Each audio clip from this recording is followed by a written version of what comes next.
Ben Fogle is currently there preparing for his climb to the summit for the British Red Cross, and he sent us this from base camp. Hello Lorraine, welcome to base camp. I'm going to show you where I've been living for the last few weeks and for the next few. This is my home, my humble dwelling. Oh, it's very cozy in here. This is my pee bottle that I pee in at night. But more importantly, I've got from my children a little squeaky, it's actually a dog toy, but my daughter wanted me to take it to the summit, my little panda, and most importantly, lots of photographs of my beautiful family. You're with my beautiful wife now, but I've got some, there she is. Aren't I lucky? I'm missing her. Send her a big kiss. Mwah. I'll bet you are. Ben joins me now live via satellite phone, more than 20,000 feet up in the Himalayas. He's at Camp 1 and actually acclimatising for the challenge ahead. And Marina, of course, is here in the studio. Ben, how are you? How are you doing? I'm very well. I'm actually at Camp 2 now, so well over 20,000 feet. It's outside, it's snowing quite heavily, surrounded by ice. I'm a little bit breathless. But it's all going very well. It's a long slog going up Everest. All these kind of stories you hear about people that just kind of get dragged up, it's not true, believe me. You have to put in a lot of effort. You're hungry, you're nauseous, you're breathless.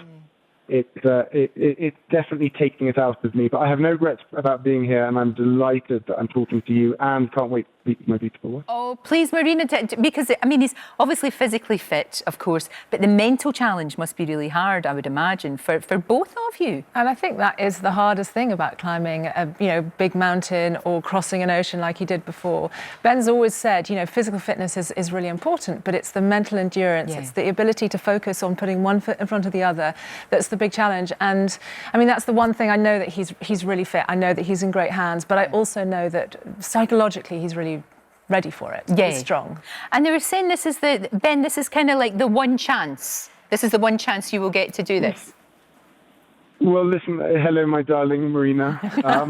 It is, and I'm so lucky that she has given me this chance, because in many ways it is a bit selfish, me leaving my beautiful family behind. But do you know what, Lorraine? I want to inspire them. I want my wife to be proud of me. I want my children to be excited about what I do. I'm going to give a call into their school in a week or so when I'm back at base camp and feeling a little bit stronger. And I think that's what life's about. I think there's so much negativity and pessimism in the world, and I kind of just want people to be following this on Instagram and through your show, and to just be inspired to climb their own Everest. And I don't mean an actual mountain, but to just pursue their dreams. There's so many excuses to not do this, and believe me, Lorraine, this is hard. It's testing me to my absolute limit, but I have no regrets about it. And Marina keeps reminding me to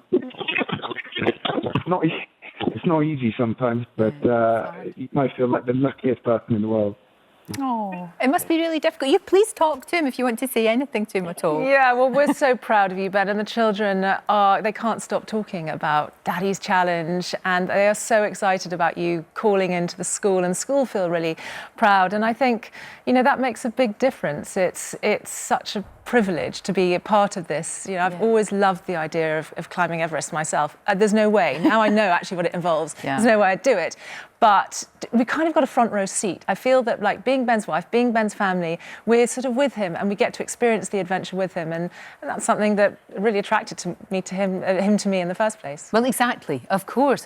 So, Ben, what's the plan today and later on? What's going to happen?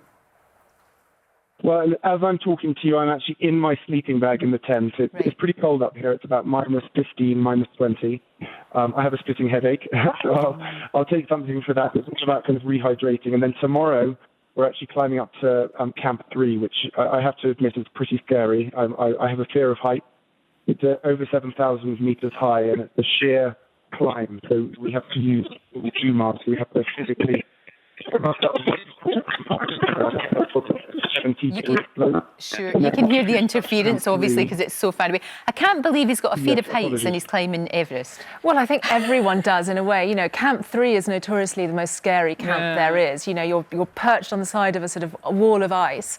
You have to, you know, be strapped in to go and pee in the middle of the night. Jeez. It is, and that's actually when we had a chat before he left, and I said, "Are you looking forward to it?" And actually, all our chat about Everest had been me saying, you will be careful. Yes. Are you sure you're organised? And then we sat down one day and I said, so what are you looking forward to? And he said, you know, the views and just the mountains and being in that sort of arena, which is such a privilege. But he said, you know, I'm probably most scared of Camp 3, actually. Yeah. So it'll be good psychologically for him to get up there. And to have done that. And I can't wait to hear what it's like, because I've read the books and I've seen the pictures, but I've never spoken to someone. And in such depth that you know one another so well. Ben, anything you want to say to lovely Marina? Oh, no, just I love you so much. I think about you every day. Oh, well, we are very much thinking about you and looking at your photos and following you on Instagram. The photos are amazing. They are. And the children are really well and really excited and counting down the days till you return. Fantastic. Yeah. We wish you all the best. We really do. Lorraine. Thank you, Marina. Thank you, Ben. Thank you. I think he's quite emotional. You can hear that he's emotional. Of course he is. Of course he is. What an amazing thing to do. I know. Incredible. You need to come back when he's done it and he's back. Yeah. And, you know, and done all that awareness and fundraising for the Red Cross. It's just fantastic. It really is. What an amazing thing to do. Thank you, Marina. Thank you so much.